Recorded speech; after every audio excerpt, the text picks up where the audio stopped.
Chers téléspectateurs, bienvenue au premier épisode de votre nouvelle émission Les engagés de l'innovation sociale.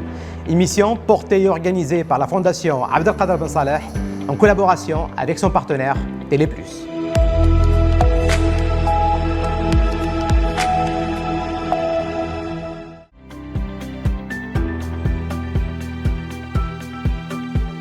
Les engagés de l'innovation sociale est une web émission qui a pour but de créer un débat constructif entre les différents acteurs de l'écosystème de l'innovation sociale au Maroc et d'approfondir également la connaissance autour du concept. Fondée sur la co-création entre plusieurs acteurs de produits et services innovants qui apportent des solutions concrètes aux principaux défis sociaux du territoire tels que l'éducation, l'emploi, la santé, l'accès à la culture et encore plus l'efficacité et la précarité énergétique. Des enjeux auxquels, en général, ni l'État, ni le marché, c'est-à-dire le privé, ni les autres acteurs ne peuvent répondre seuls.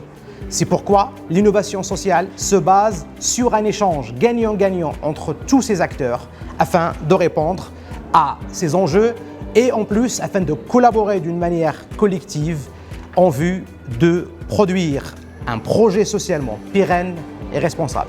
Face aux défis sociaux et humains actuels que connaît notre pays, de nombreux acteurs marocains commencent à s'intéresser à l'innovation sociale. Soit à un niveau académique où nous avons tellement de recherches, d'études et même de cursus diplômants supérieurs qui voient le jour. Deuxièmement, à un niveau institutionnel, soit à travers le travail que fait le ministère de l'économie sociale ou d'autres administrations également publiques qui œuvrent pour le développement social du pays, ou à un troisième niveau beaucoup plus opérationnel sur le terrain à travers la société civile et le secteur privé. À travers ce premier épisode, nous souhaitons vous rapprocher davantage des principes et bénéfices de l'innovation sociale et de mettre en avant des exemples et des cas d'études qui ont réussi, qui ont le mérite d'être visibilisés. Bon bref, nous allons vous rapprocher d'une nouvelle manière de faire le développement. Et pour ce, nous avons invité pour vous 4 invités qui sont nationalement mais également internationalement connus pour leur travail sur l'innovation sociale. À ma droite, j'ai Madame Radia Cheikhlo. Bienvenue Radia. Bien, merci beaucoup. Merci pour avoir accepté notre invitation. Merci vous êtes directrice de l'agence Déclic Conseil en RSE et également membre du conseil d'administration de Enactus Morocco. Bienvenue. Tout à fait. Merci beaucoup Ayman. Merci. Nous avons également Madame Wafa Naïm Idrissi. Bonjour. Bienvenue. Barakallahu fik, merci pour l'invitation. Je vous en prie, tout le plaisir est pour nous. Vous êtes directrice de l'incubateur Bidaya, consultante Healthware Education et également entrepreneur. Bienvenue parmi nous. Merci. J'ai également M. Aziz Mendy. Bienvenue, c'est Aziz. Marhaba, merci pour l'invitation. Marhaba, c'est Aziz Mendy est le responsable des relations institutionnelles à OCP Group Safi. Vous êtes également chercheur en politique publique d'appui à l'entrepreneuriat au Maroc et vous êtes également membre fondateur de l'association Act for Community Safi. Ravi. Merci. Nous avons également Madame Manal Aboubi. Vous êtes professeure à l'université Mohamed V à Rabat. Bienvenue parmi nous, Madame. Merci beaucoup. Merci. Vous êtes également chercheur associé et coordinatrice de la chaire Innovation sociale à Économie HEM et également vice-présidente de l'Observatoire marocain de la RSE. Merci bien. Merci, merci. Merci à vous, chers invités, pour avoir répondu à notre invitation.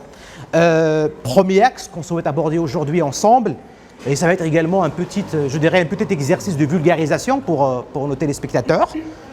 Lorsqu'on parle de l'innovation sociale, en fin de compte, de quoi s'agit-il? Et je commence avec vous, Radia. Il s'agit d'adresser la question de l'engagement social différemment.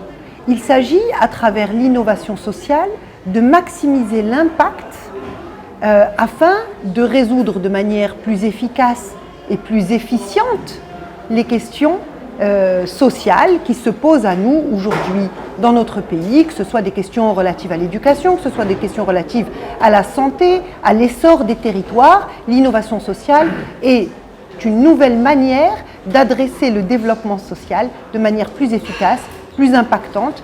Et je pense que ce qui caractérise aussi l'innovation sociale, c'est de mettre les bénéficiaires, l'être humain, le citoyen au centre des préoccupations et au centre de la construction des solutions qui vont venir l'aider à dépasser les obstacles socio-sociétaux auxquels il fait face. Très bien, très bien. Merci beaucoup, Radia.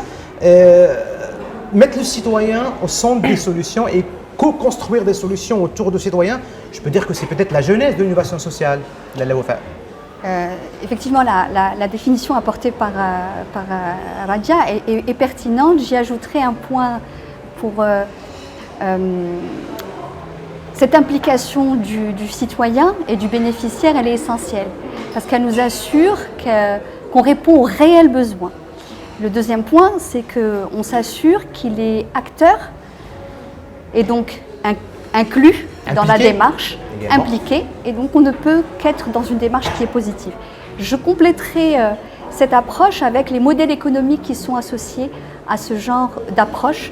Vous avez parlé d'efficience et de performance, et c'est adjoint à des modèles économiques qu'on peut faire la preuve, une démonstration qu'il est possible de combler des besoins tout en ayant une approche à la fois proche du terrain, proche des citoyens, proche des bénéficiaires, mais également viable et pérenne pour les communautés et pour le royaume.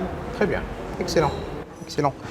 C'est Aziz, par rapport à ce qui a été dit, ça se voit qu'il s'agit en fin de compte pour nos téléspectateurs, l'innovation sociale, c'est quelque chose qui est très ancré dans le terrain, qui est très pratique terre à terre. Donc, est-ce qu'on peut dire que ce pragmatisme d'action est l'un des principes d'action de l'innovation sociale en fin de compte?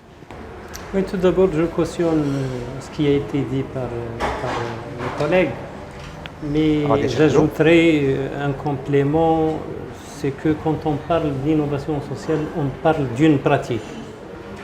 Toujours est-il, on peut innover au niveau des idées, on peut être créatif, mais à mon sens, une innovation sociale, c'est une appropriation par des gens concernés qui ont subi un processus, soit qu'il s'agit d'un ancien problème qu'on doit résoudre, et là j'utilise le mot de l'efficience que Radia a utilisé, il est très important, parce qu'aujourd'hui on est dans l'optimisation, une optimisation économique et environnementale, parce qu'on ne peut pas se permettre de trouver des solutions un peu coûtantes à ces deux niveaux.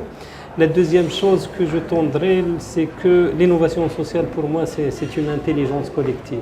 C'est quand des gens se mettent ensemble, ils cherchent ensemble des solutions, peut-être à des problèmes aujourd'hui qu'on commence à confronter sans avoir une expérience derrière.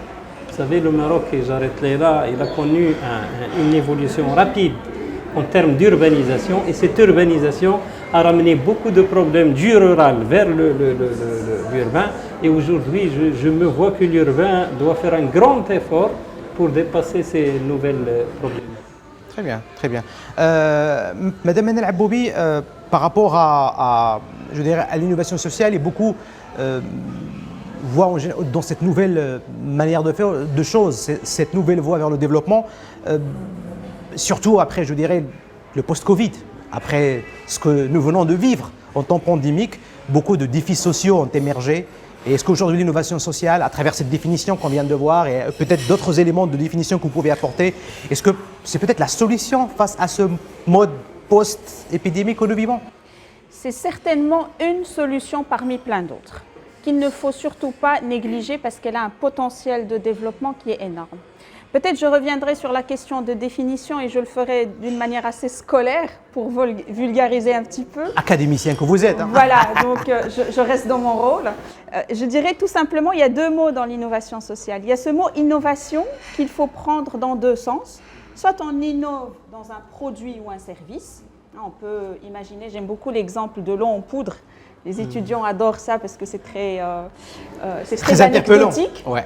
Voilà, on peut imaginer une innovation dans un produit ou un service et c'est souvent dans ce sens-là que l'innovation est comprise. Maintenant, nous, on voudrait aussi pousser l'innovation dans le sens aussi du process, comme l'a dit mes collègues tout à l'heure, c'est Aziz aussi. On peut imaginer un produit ou un service qui est classique, qu'on connaît déjà, une solution qui est déjà vendue. Mais dans la manière de construire la solution, dans la manière de la vendre, de la commercialiser, de la valoriser, on peut avoir une forme d'innovation. Et ces formes d'innovation sont dans le sens de la collaboration, la co-création, le co-développement, la manière de valoriser quelque chose de très simple. Donc ça, c'est le mot innovation. Et puis il y a le côté social, qui est souvent pris comme un élément assez mou face à d'autres concepts qui sont plus forts dans le jargon économique. Quand on parle d'efficacité économique, de pérennité de l'entreprise, on ne parle pas du social. Le social, c'est assez souvent compris comme étant quelque chose de bien, de gentil, on fait de la charité. Et donc toute la pertinence du concept de l'innovation sociale, c'est comment transformer ce volet social en un moteur économique. Ça veut dire je prends un besoin. Aujourd'hui, on a une région, par exemple, qui manque d'eau, qui manque de ressources primaires, ou dans une région comme Casablanca où on a un problème de transport, de mobilité. Comment est-ce que je transforme ce besoin de mobilité en une opportunité économique? Donc je ne suis plus dans la logique de charité, du social, où c'est bien de faire, c'est de la bienfaisance. Non, je suis dans la logique économique où je transforme cela en un moteur économique. Très bien, très bien. Et donc, par rapport à ta question de tout à l'heure, comme solution post-Covid ou post-pandémie, effectivement, cette pandémie a fait révéler plusieurs besoins sociaux, heureusement ou malheureusement, hein, mais on va dire que cette innovation sociale, c'est un des outils qui pourrait d'abord faire émerger ces besoins. Et avec la dynamique existante aujourd'hui, on peut voir comment transformer ces besoins en des réels moteurs économiques. Excellent. Je suis interpellé par l'idée de transformation que vous évoquez là. Et est-ce qu'en fin de compte, Rabia Cheikh Hello, transformer, c'est-à-dire créer quelque chose ex nihilo, à zéro, ou bien voir déjà des pratiques qui existent et essayer de les améliorer afin de, je dirais, les adapter plus vers les terrains. Est-ce qu'on innove ex nihilo à zéro, en fin de compte, ou bien est-ce qu'on voit qu'est-ce qui marche déjà et on essaie de l'améliorer? Ah non, on ne part pas du tout à zéro. Et d'ailleurs, l'innovation sociale, sans être caractérisée comme telle, existe. Et elle est l'émanation de personnes, de communautés, de sociétés qui vont trouver, en l'absence de solutions existantes par l'État ou le marché, qui vont trouver des solutions par elles-mêmes. On le voit dans certaines communautés, la capacité des tontines, je crois que ça s'appelle comme ça. Déjà, c'est une innovation sociale. Donc l'innovation sociale, elle est foncièrement imprégnée de la réalité des personnes et de la réalité des territoires. Donc elle ne peut pas être déconnectée et ce serait, je pense, pas très pertinent de venir essayer de greffer des solutions. Au contraire, l'innovation sociale, elle vient dire la solution est en nous, est en l'humain, est en la communauté. Il faut la faire advenir et justement réunir les bonnes catégories de parties prenantes pour la faire exister et justement faire en sorte d'améliorer, de renforcer son impact. Très bien. Est-ce que vous pensez, Laila Wafa, qu'aujourd'hui, avec les pratiques, peut-être parce que vous êtes un incubateur et vous représentez un incubateur en tout cas, est-ce qu'aujourd'hui, les projets qui vous viennent, c'est des projets d'innovation sociale qui en général se basent sur effectivement l'existence, sur quelque chose qui existe déjà, ou bien est-ce que vous voyez qu'il y a parfois nécessité à, je dirais plutôt, une destruction constructive pour pouvoir repartir sur de nouvelles bases? Alors, je dirais les deux. Okay. Les deux parce que je vais vous donner des exemples un peu plus concrets pour mesurer cette réponse. Il y a des besoins en santé ou en rural, par exemple. Donc, il y a des représentations de la santé publique, mais il y a des difficultés d'accès, des temps d'accès, tellement de besoins qui sont à combler. Et il y a un innovateur qui a créé des camions équipés pour aller dans les régions les plus reculées. C'est nouveau, ça n'existe pas, ça a apporté un besoin alternatif et ça a apporté une solution efficace surtout. Il y a également aussi ce qui vient organiser ce qui existe déjà. Et là, c'est un pendant de la tontine, mais c'est l'organisation de notre charité, de Sadaqa, qui existe, qui est intrinsèque aux Marocains, qui fait partie de notre culture, de notre... quel qu'elle soit son pendant et son prisme, quelqu'un qui vient donc proposer la traçabilité de ce don. Donc il vient apporter une innovation qui n'existe pas et il vient par contre se reposer sur un patrimoine immatériel existant. Il apporte une solution qui est innovante autant sur le produit que sur la façon dont il adresse le problème. Donc je répondrai à votre question, les deux, et nos jeunes ont beaucoup d'idées. Très bien. Est-ce que ça veut dire, c'est Aziz, que peut-être nous les Marocains, nous sommes culturellement prédisposés à cette innovation sociale, à cette nouvelle manière de faire le développement, à cause d'ailleurs de ce socle, je dirais, culturel, avec la forte culture de sadaqa, de l'ata, de l'ihsan que nous avons dans la société, par rapport peut-être à d'autres cultures qui l'ont moins. Est-ce que les Marocains, c'est-à-dire aujourd'hui, seraient beaucoup plus enclins à adopter cette nouvelle manière de faire le développement plus que d'autres? Ils l'étaient déjà. Pendant longtemps, ils étaient comme ça. Nos ancêtres étaient dans le cadre de la Jama'a.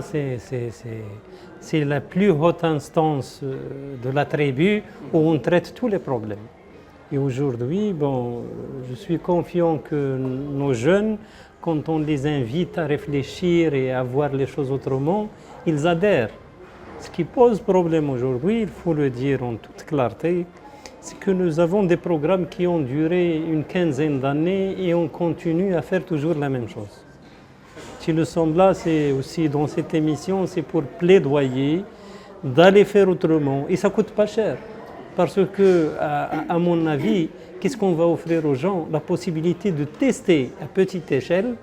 Quand ils vont réussir, ils vont avoir toutes les possibilités de se développer. Mais aujourd'hui, on est dans des cadres bien définis. On demande aux gens d'être dans ces cadres qui sont élaborés le début des années 2000. Et ça, c'est très difficile. Mais je suis très confiant. Les Marocains veulent participer, veulent non seulement être consultés ou diagnostiqués, ils veulent être dans l'action et ça c'est très important. Et on voit que les jeunes commencent à expérimenter beaucoup de choses. Et il y a, tout à l'heure on a parlé de l'innovation sociale, il y a le monde formel qu'on connaît et je suis sûr que dans le monde informel, chez les jeunes, il y a beaucoup de pratiques qui se développent et que la recherche doit s'intéresser aussi à ces formes qui se développent chez les jeunes. Très bien. D'ailleurs, vous me donnez le moment et je dirais le mot idéal pour passer à Manal. La recherche qui accompagne aujourd'hui ces nouvelles pratiques et ces nouvelles formes d'expérimentation. Aujourd'hui, beaucoup pensent que l'innovation sociale, le social, donc c'est beaucoup apporter des projets dans le rural. Et beaucoup pensent que voilà, le développement social, c'est beaucoup plus le rural. C'est vrai que les défis dans le rural sont beaucoup plus nombreux, mais est-ce que c'est uniquement l'apanage du rural ou bien est-ce qu'également on peut avoir une innovation sociale dans l'univers urbain également? Effectivement, l'idée c'est de voir où est-ce qu'il y a des besoins qui sont encore non traités, soit parce qu'il y a une démission des pouvoirs publics, soit il y a un non-intérêt de différentes instances, soit tout simplement personne n'y a pensé. Il y a le concept d'innovation frugale, parce qu'il y a des fois énormément de choses qu'on pourrait faire, parce que tout simplement on n'a pas pensé à quelque chose de très simple. On a souvent cette idée de, pour faire de l'innovation, il faut créer quelque chose de totalement nouveau. Une voiture électrique, un produit électroniquement très avancé, il faut être forcément dans les métiers d'ingénieur, spécialisé en quelques matières, alors qu'on oublie que cette innovation peut être et commencer de la chose la plus simple, la plus même banale. Carrément, ouais. Complètement. Et donc, ce n'est lié ni au rural, ni à l'urbain. C'est tout simplement une capacité d'être sensible aux besoins et la capacité de le transformer. Comme a dit Aziz tout à l'heure, on a des assets qui sont très positifs au Maroc par rapport à notre culture marocaine. C'est-à-dire on est dans une culture collectiviste, on s'intéresse beaucoup à l'autre et on est prêt à s'investir pour l'autre. Maintenant, d'un autre côté, si je prends les modèles classiques de l'étude des cultures, il y a l'aspect de l'aversion au risque. Ouais. Là, on est mauvais élève parce que nous avons baigné dans une culture de « indek », attention, ردبال. On est beaucoup plus à l'aise quand on est dans des zones de confort qu'on maîtrise. La protection des acquis. Protection des acquis. Donc même notre éducation, qu'elle soit à la famille, à la maison, à l'école, ou même les enfants quand ils jouent dehors, d'ailleurs ils ne jouent plus comme ce qu'on avait surtout après Covid, hein. avant, mais même en dehors du Covid, aujourd'hui ils jouent autrement, on va dire. Il n'y a plus cette aversion au risque. Et donc, du coup, on a deux vitesses. On a la vitesse de la culture collectiviste qui nous aide beaucoup à s'intéresser aux besoins, aux enjeux sociaux.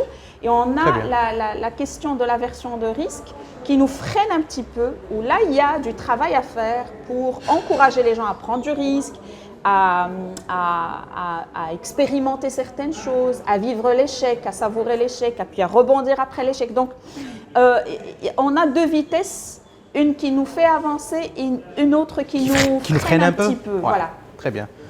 C'est-à-dire aujourd'hui que nous sommes devant, je pense que le chemin est lancé, hein, le chemin est lancé, nous sommes en plein voie vers l'adoption de cette innovation sociale en tant que moteur d'action.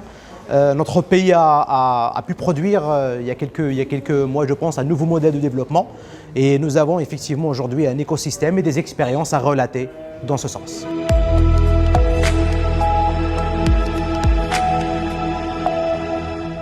En parlant d'ailleurs de l'écosystème, donc on mentionne également les acteurs qui interviennent.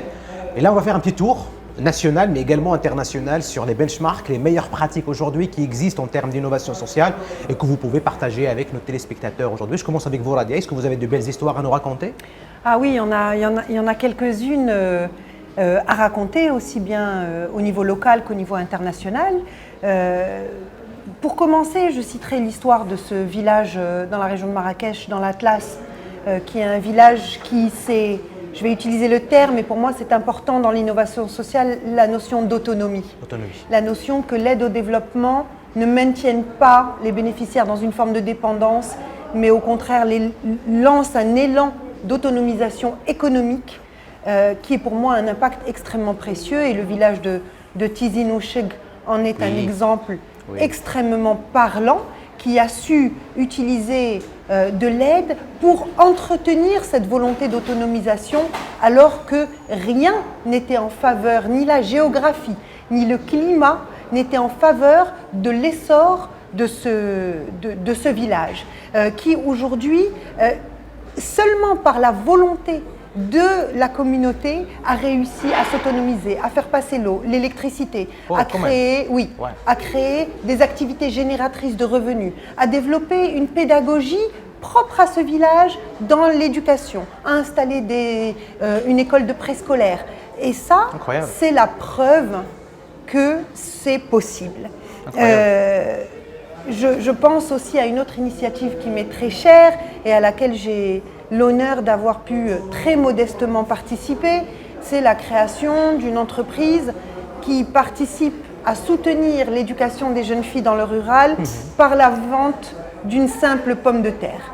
Une pomme de terre qui génère de l'impact social, qui crée de l'emploi aussi bien au niveau d'une catégorie de personnes particulièrement défavorisées qui sont les ouvriers agricoles, qui n'ont pas d'autres compétences que la force de leurs mains, ou de leurs bras plutôt, l'emploi au féminin à travers la transformation de cette pomme de terre en frites pour la restauration, et à travers une redistribution exclusive à des initiatives qui servent l'éducation des jeunes filles dans le monde rural. Là aussi, c'est dans la conception de ce projet-là que c'était un impératif que l'impact social soit au centre de la rentabilité. Et la rentabilité n'était pas seulement économique, elle est éminemment sociale. Je pense, et je vous rejoins complètement, à nos jeunes qui créent, et dans le cadre de mon implication auprès d'Enactus, on a pu voir il y a quelques jours à peine, lors de la compétition nationale d'Enactus, des solutions entrepreneuriales qui venaient servir aussi bien la société que l'environnement. Et je pense au champion national, à l'Ensar Ribga, qui a créé une solution complètement innovante de couverts, de fourchettes et de couteaux comestibles, ce qui vient à résoudre un enjeu environnemental de déchets. Nous générons trop de déchets. Et enfin, pour citer ce dernier exemple que j'apprécie particulièrement et qui nous vient cette fois du Mexique, qui est un module d'enseignement primaire qui vise à sensibiliser les enfants à la citoyenneté, qu'est-ce que c'est qu'être un bon citoyen, et à l'esprit d'initiative. Et cette initiative, elle est absolument formidable. Elle est déclinée non seulement au Mexique, mais aussi dans d'autres pays d'Amérique latine et maintenant aux États-Unis. Et on peut suivre l'impact sur l'évolution des enfants sur plusieurs années aujourd'hui. Et on voit que l'esprit d'initiative et justement cette conscience envers sa citoyenneté continue de s'inscrire. Et on sait que l'enfant est un agent du changement Exact. et qu'il peut avoir un effet papillon sur sa famille et sur sa communauté. Absolument. Voilà quelques exemples que j'ai en tête et qui me semblent particulièrement pertinents. Merci beaucoup Merci Radia à pour ce vous. tour national, international aussi. Hein. Merci. On est allé en Amérique latine.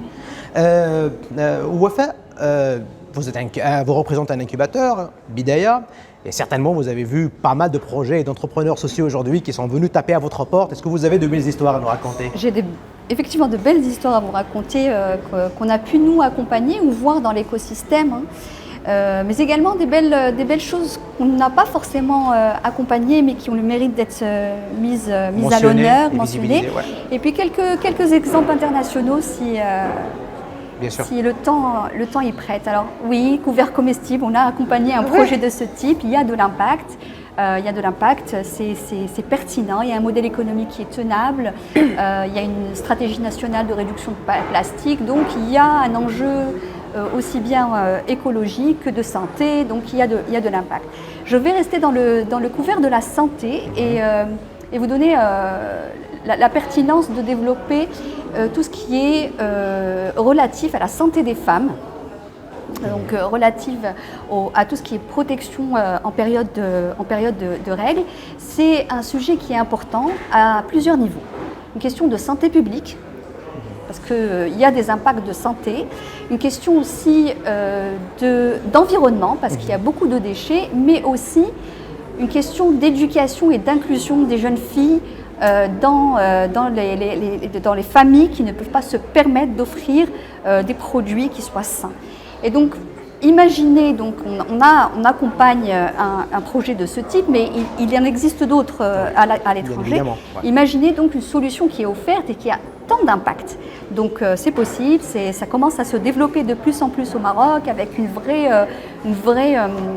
prise en compte des enjeux que je viens de citer.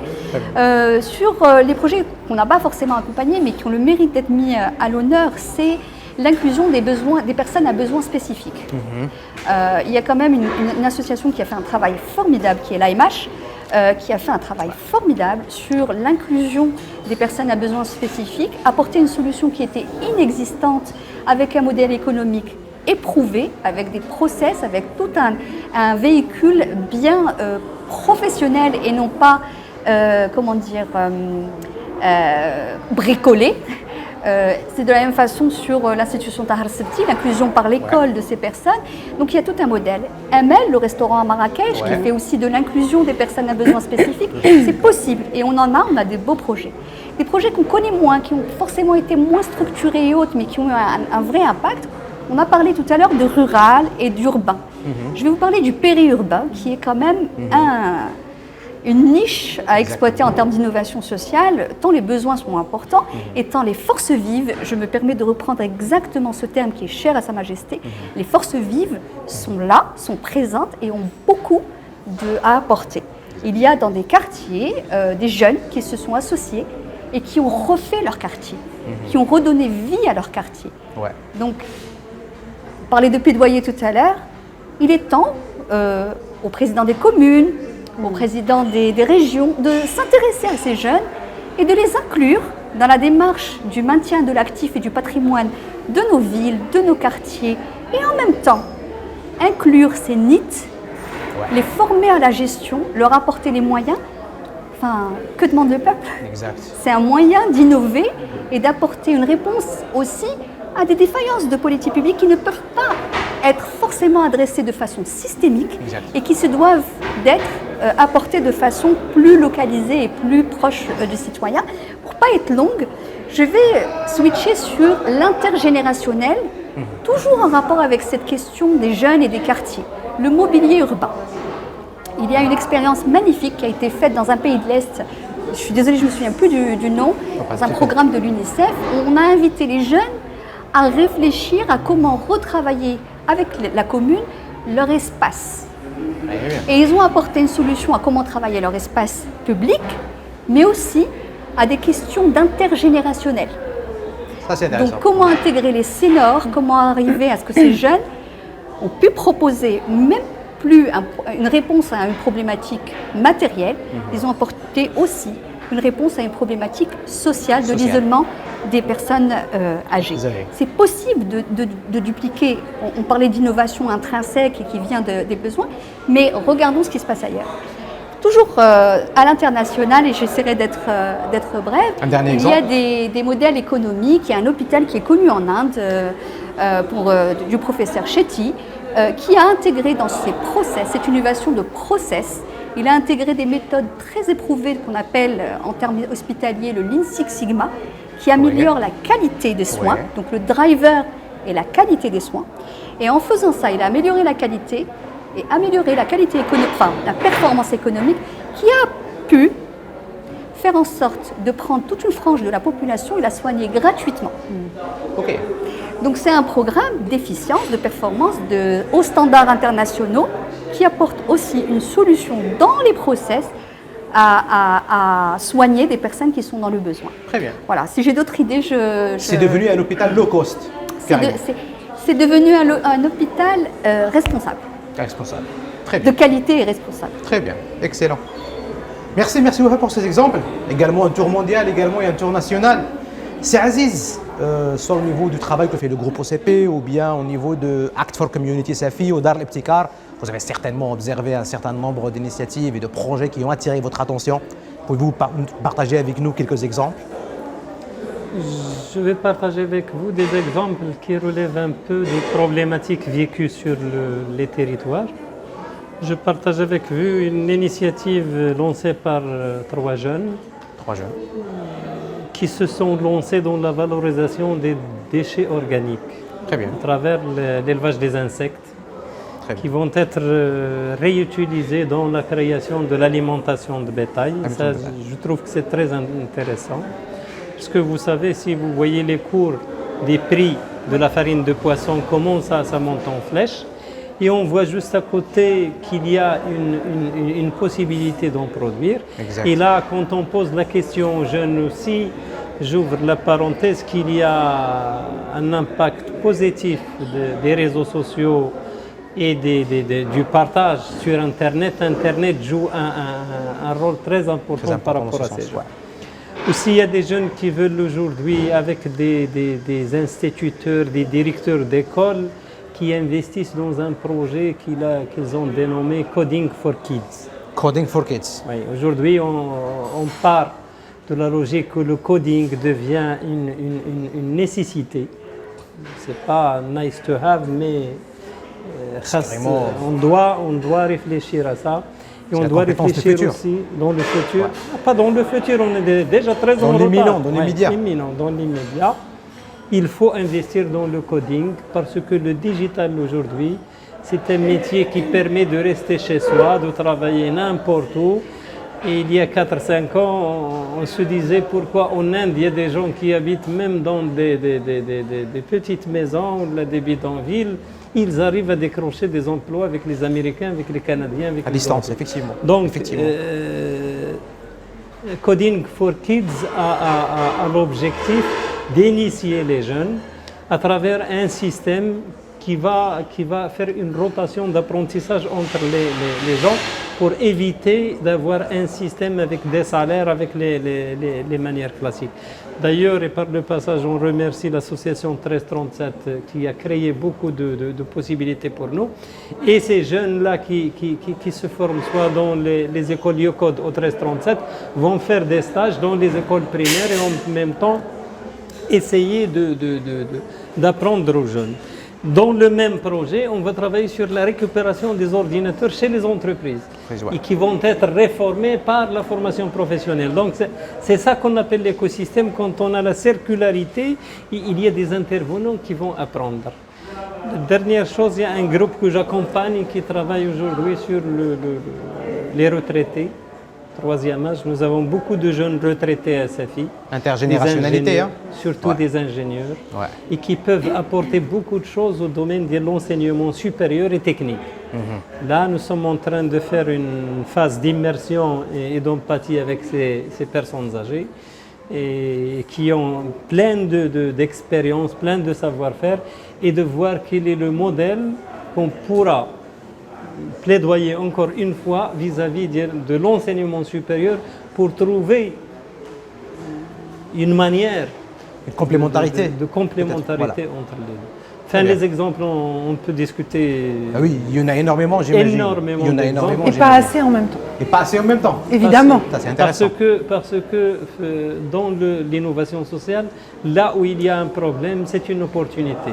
Dans l'innovation sociale, on aime les problèmes. Parce que déjà, derrière chaque problème, il y a une opportunité de développement. de développer. On adopte, on embrasse et on adore aujourd'hui les problèmes lorsqu'on est dans l'innovation sociale.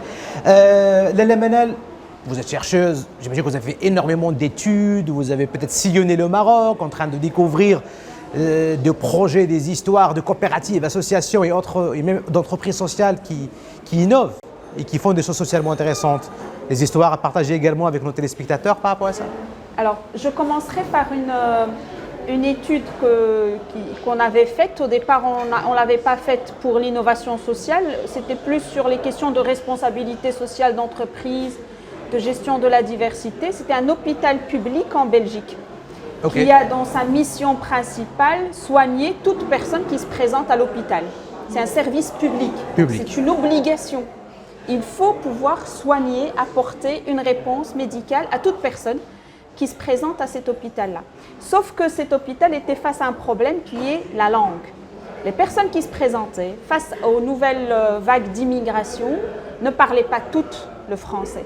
Et donc, que doit faire un hôpital quand il a une personne qui parle un dialecte turc ou un dialecte afghan ou un dialecte ou le RIF qui ne parle pas le français? L'hôpital a une obligation de soigner cette personne. Et le personnel ne peut pas dire « je n'ai pas compris » ou le médecin ne peut pas dire « je ne peux pas diagnostiquer l'état parce que je ne comprends pas ». Et donc, ce sont les pratiques RH. Et là, je reviens sur un élément important. L'innovation sociale, ce n'est pas uniquement de l'entrepreneuriat. C'est aussi les business classiques, même dans le secteur public, qui, comme j'ai dit tout à l'heure, repensent les manières de faire. Et donc, l'hôpital a lancé un projet de traduction et d'interprétariat sur base des forces vives de l'hôpital. Ça veut dire qu'on va chercher à l'intérieur de l'hôpital qui parle un dialecte autre que le français, que le néerlandais, qui sont les deux langues nationales. Et on a détecté qu'il y a des cardiologues, des infirmiers, du personnel d'entretien qui parlent différents dialectes qui peuvent servir. Et donc, il fallait faire toute une gymnastique organisationnelle pour dire aujourd'hui j'ai besoin de quelqu'un qui parle le RIF. Bon, on a un cardiologue qui le fait, mais sauf qu'il est en bloc opératoire. Comment est-ce que je l'invite pour venir nous aider? Donc, c'était toute une gymnastique interne pour pouvoir résoudre le problème. On est dans le service public. Donc, ce n'est pas du tout de l'entrepreneuriat.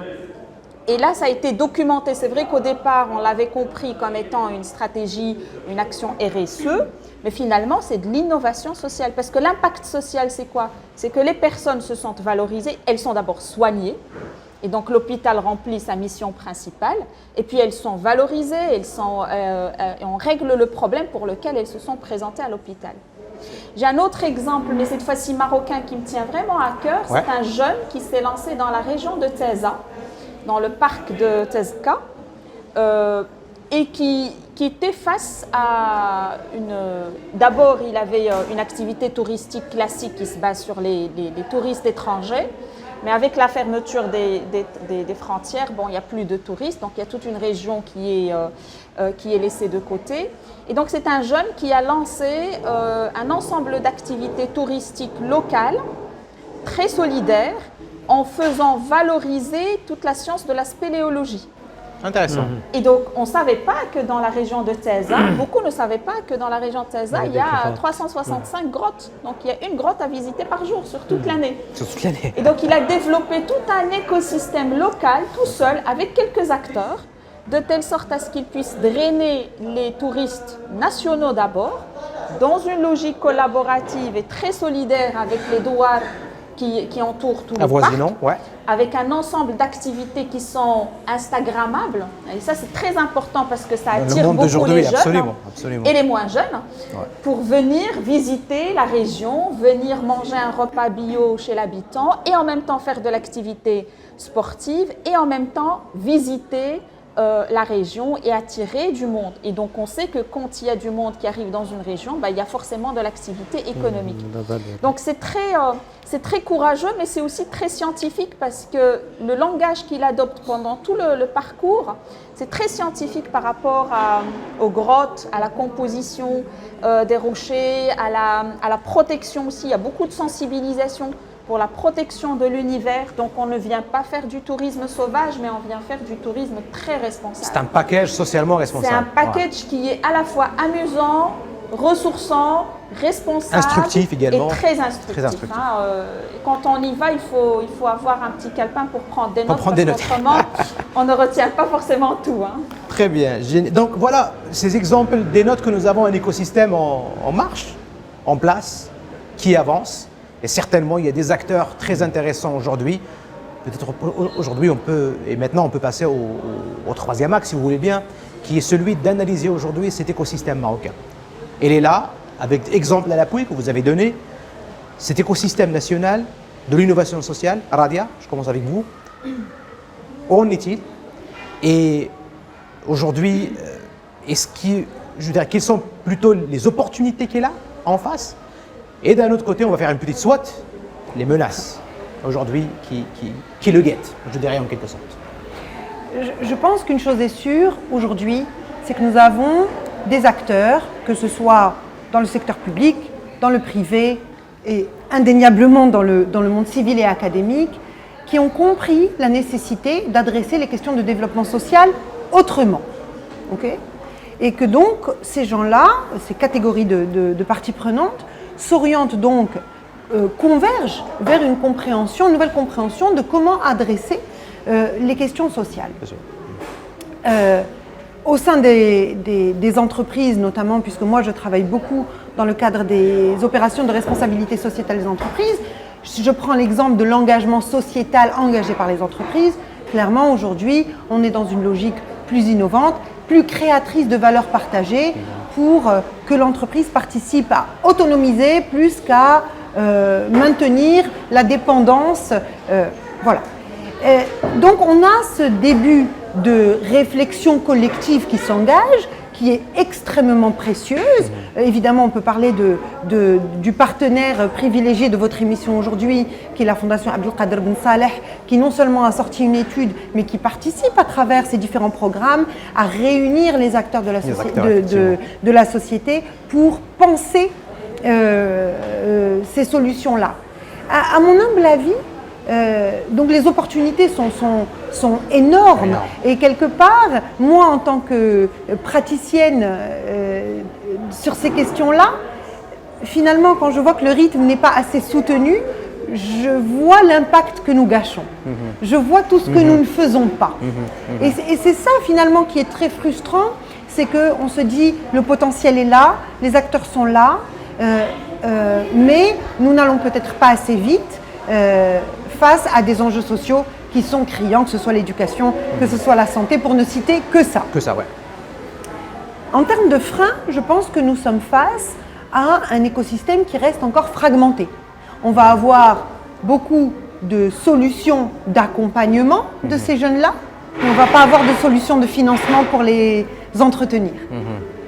Par exemple, ça, c'est à titre d'exemple que je cite ça. Donc finalement, le porteur de projet, si on revient à celui qui fait l'innovation sociale et qui est le porteur de projet, finalement, dans son parcours, il va avoir un mal fou à exister, à faire financer son initiative, à trouver les partenaires. Déjà, pour qu'il ait l'idée, c'est déjà énorme qu'il ait cette idée, qu'il pense à la faire mûrir, qu'il trouve l'accompagnement nécessaire, qu'il trouve les personnes qui vont le soutenir, qu'il trouve les financements et ensuite qu'il trouve les mécanismes qui vont lui permettre, dans notre langage de scale-up, de faire grandir et finalement de maximiser l'impact, aussi bien économique mais surtout social, de son initiative.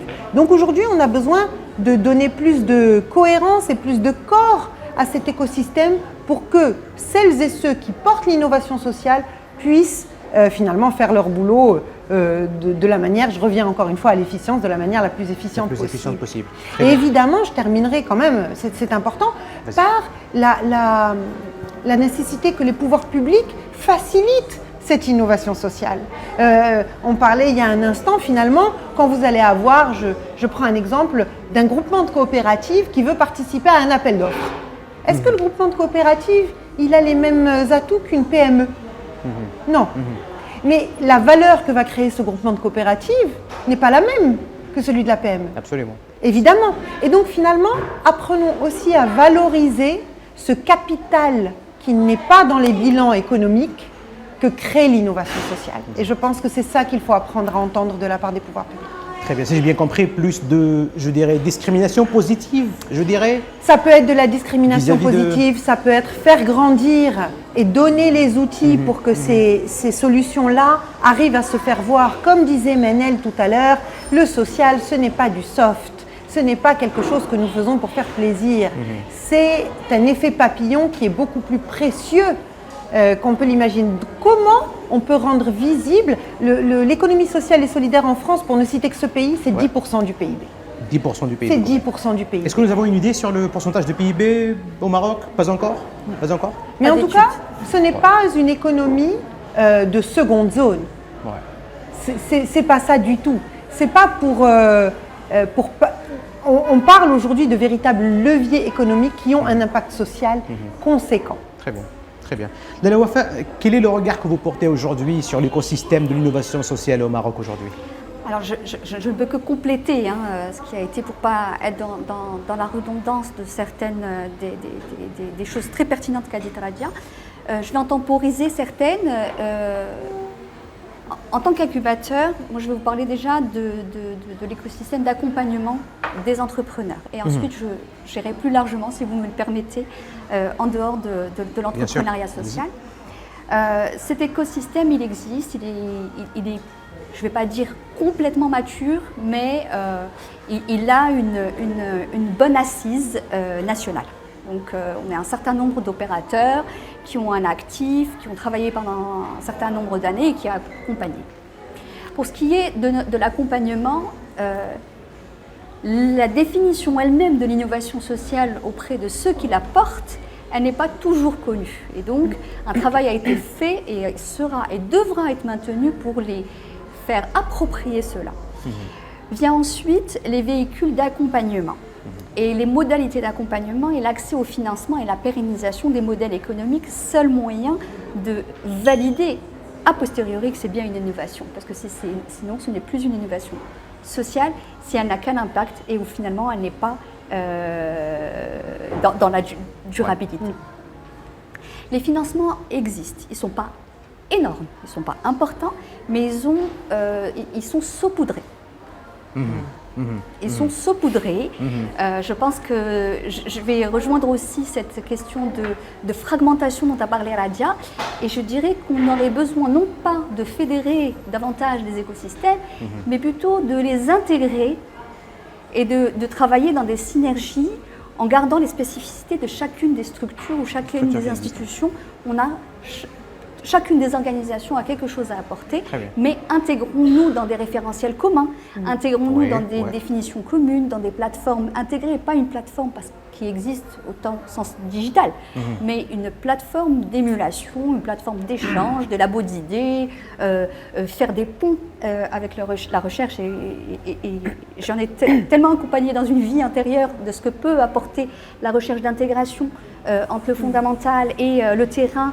Il y a une opportunité là-dessus. Je vais poursuivre toujours sur cette question de financement. Il y a des véhicules qui financent l'innovation pure et dure, dans laquelle nous avons pu, nous, financer des programmes d'innovation sociale. Donc c'est quelque chose qui est possible. Les opérateurs qui financent sont à l'écoute de ce genre d'initiatives si elles sont apportées avec un argumentaire travaillé et avec une preuve de concept. Je viendrai sur les freins et essaierai d'être le plus... On a parlé du financement. Qu'est-ce que cet entrepreneur social pourrait encore faire face? Il est accompagné, on l'a aidé à financer. C'est l'accès au marché. C'est la confiance. C'est le carnet de commandes. Ça peut se faire. Souvent, les innovations sociales sont relatives à des besoins sociaux. Et donc, ces besoins sociaux sont de l'apanage des politiques publiques.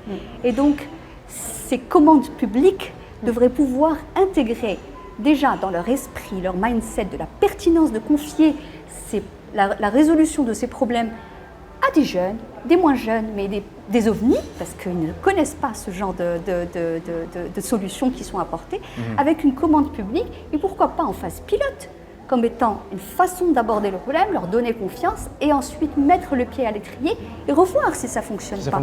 Donnons-leur la chance. Donc, c'est le pourcentage dans la commande publique, et c'est les process de la commande publique qui pourraient être allégés. Je vais essayer d'être le plus...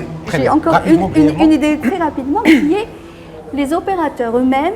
On est pour la majorité structurés en association, mais aussi les innovations se structurent en association ou en coopératives et autres. On n'a pas de régime spécifique fiscal qui puisse nous alléger dans notre pérennité. Non. Et c'est un frein qui est énorme. Nous apportons de la valeur sociale, mais qui n'est pas reconnue. Et donc des régimes spécifiques et des partenariats publics-privés avec la société civile, j'y crois très fort. Je suis heureuse que ça fasse partie du nouveau modèle de développement et j'ai hâte de voir ceci se déployer sur le terrain. Très bien, très bien. C'est Aziz, on va aujourd'hui, à travers ce que j'ai retenu de ce qu'a dit Tradia et OFS, c'est que il faudrait beaucoup plus de centrisme aujourd'hui, d'action entre ces différents acteurs de l'écosystème. Et à travers ce que vous voyez sur le terrain, il y a plusieurs initiatives, il y a plusieurs idées, mais est-ce qu'aujourd'hui, effectivement, on a besoin de plus de concentration et d'uniformisation des définitions et des concepts, ou est-ce qu'on a besoin également d'autres choses en plus, d'autres pistes qui feraient que cet écosystème, qui est là, je dirais, qui n'est pas mature, je dirais, mais quand même qui est là, qu'est-ce qu'il lui faudrait de plus afin d'arriver à un niveau de croissance intéressant et peut-être dans quelques années, arriver à maturation? Tout simplement la confiance et la collaboration. La confiance et la collaboration. Oui.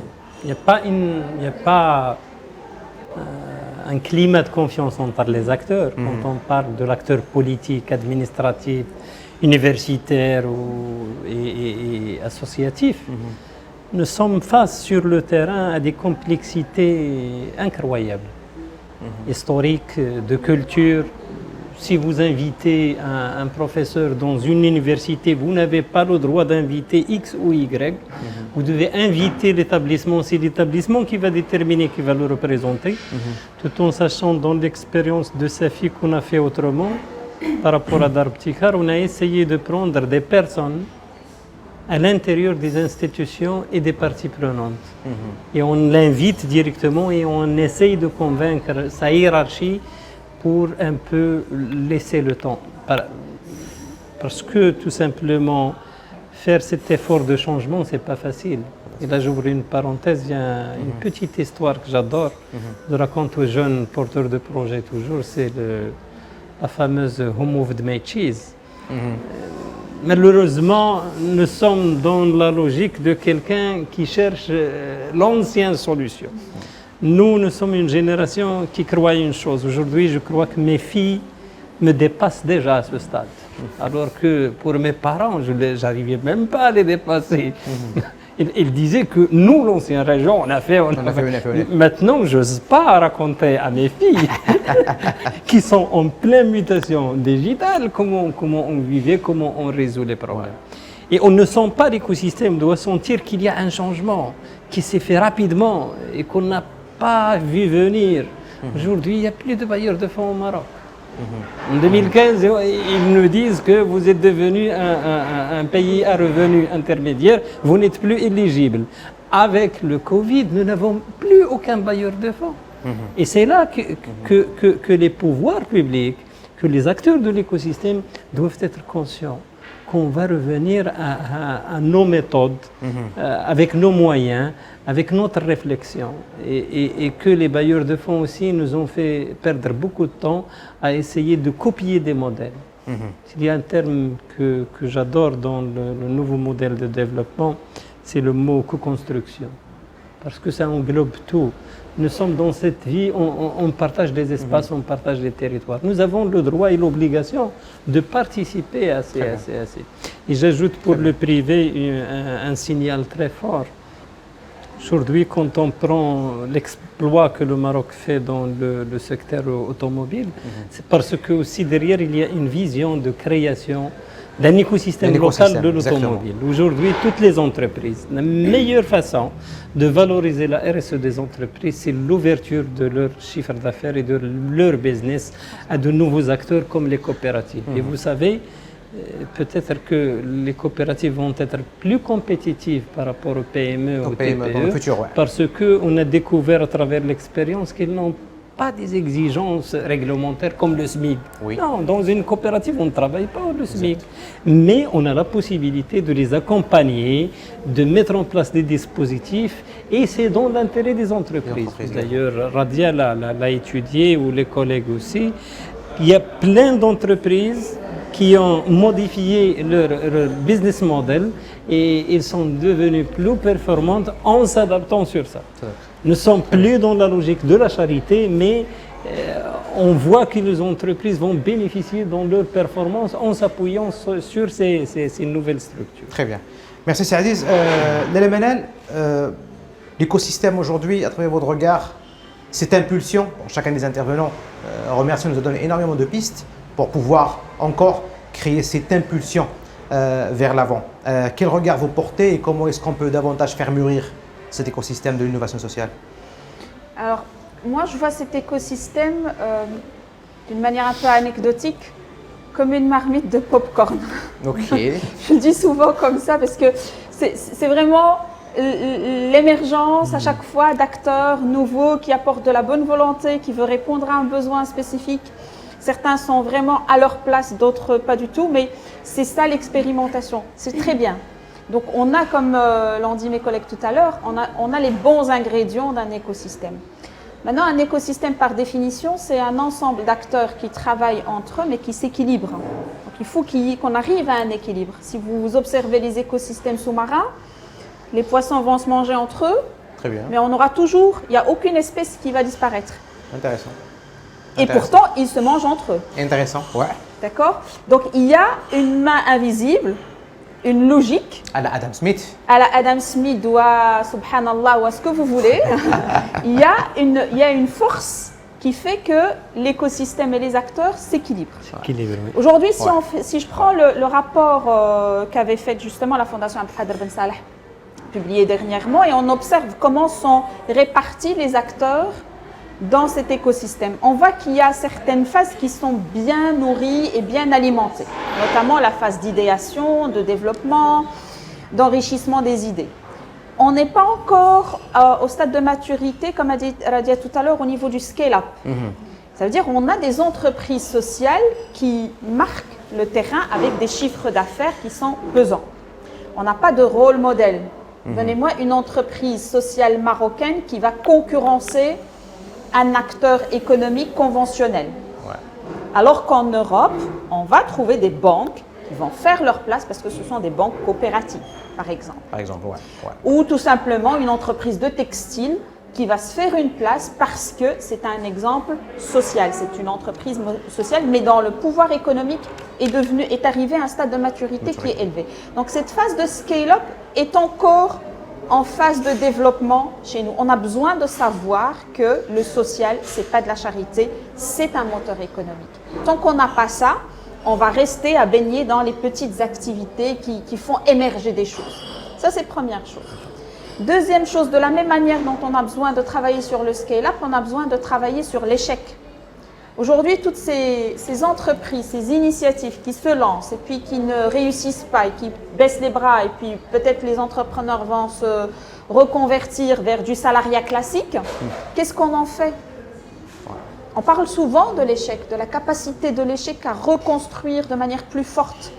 Est-ce que l'écosystème actuel aujourd'hui est bien fourni pour retravailler l'échec et le retransformer en des opportunités? Ça, c'est deuxième chose. Et puis, troisième chose qui, moi, me tient vraiment à cœur, c'est la mesure d'impact. Arrêtons de greffer les modèles préexistants pour essayer de les calquer sur nos réalités. Ça ne marche pas. Ouais. Aujourd'hui, les acteurs économiques et les acteurs sociaux ont besoin de travailler sur leur propre modèle de mesure d'impact. Et ça, c'est quelque chose sur laquelle nous travaillons très sérieusement maintenant depuis plus d'un an à la chaire innovation sociale, avec les acteurs qui sont intéressés par cette question Et j'avoue que c'est très courageux de la part de ces acteurs parce que ça remue leur pratique. Bien sûr. Il faut être dans la logique où on est prêt à remettre en cause les pratiques organisationnelles de telle sorte à ce qu'on inscrive cette mesure d'impact en amont des projets. Exact. Aujourd'hui, on peut rêver de beaux projets, on peut lancer des politiques RSE qui sont extraordinaires et on va se dire on va arriver à la fin pour mesurer. Sauf que la mesure d'impact, particulièrement sur le volet social, ne peut se faire que si elle est enclenchée en amont. En amont, exact. Pendant tout le process et plusieurs années plus tard. Parce que si vous voulez mesurer l'impact du jeune qui a suivi une formation, qui a été accompagné, qui a collaboré dans une entreprise, il lui faudrait bien sûr des années. Donc cette question de mesure d'impact, encore une fois, et comme l'a dit Wafa tout à l'heure, c'est des collaborations entre le monde universitaire et le monde de l'entreprise pour construire nos propres modèles propres à la PME marocaine, propre à la PME familiale avec Moulchkara. Ce n'est pas le même modèle que dans une grosse entreprise, dans une multinationale, dans une coopérative. Absolument pas. Les bases du modèle sont là, mais l'appropriation est totalement différente. Très bien. Et il y a clairement besoin à ce qu'on investisse ce volet-là. Très bien. Un changement de paradigme s'impose alors.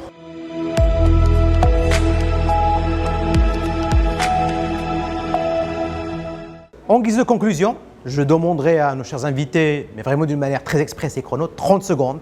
Est-ce que vous avez un call to action, une recommandation à envoyer à la communauté et à l'écosystème de l'innovation sociale au Maroc? Je commence avec Waradia. Merci Ayman. C'est très difficile un call to action parce que je pense qu'on en a tous beaucoup.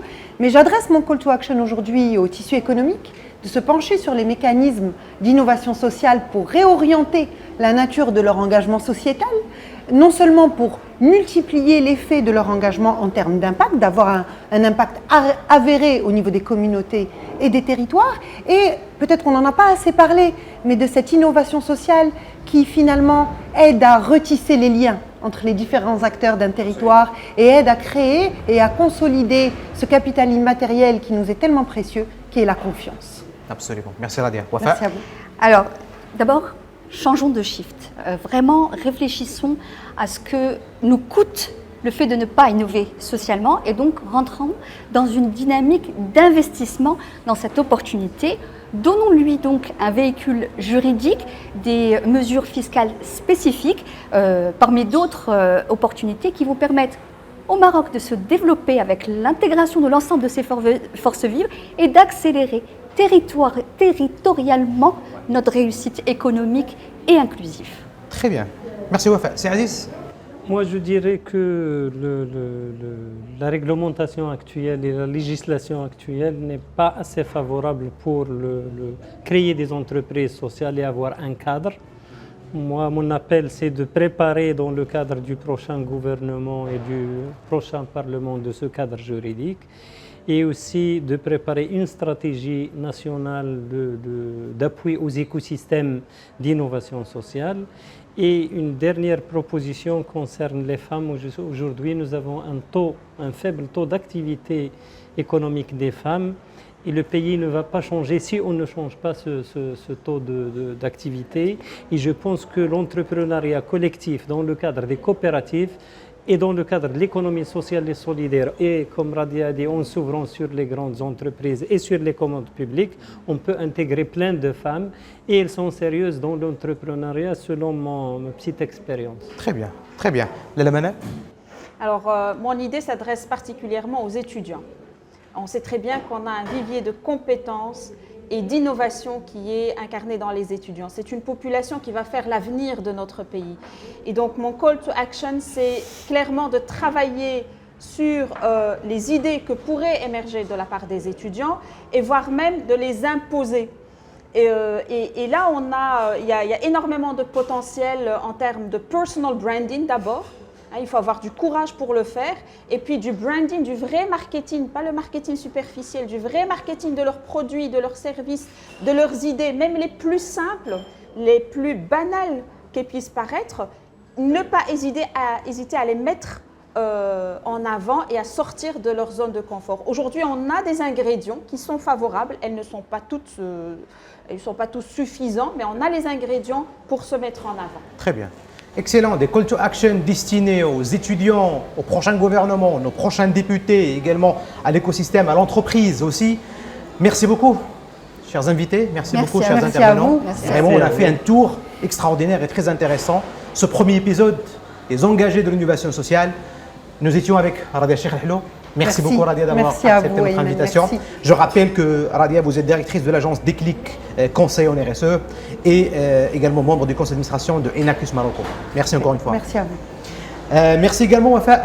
Merci. Merci d'avoir accepté notre invitation. Merci infiniment. Je rappelle que vous êtes directrice de l'incubateur Bidaya, consultante Healthware Education et entrepreneur. Merci. C'est Aziz Mhandi qui nous est venu de Safi aujourd'hui. Merci beaucoup.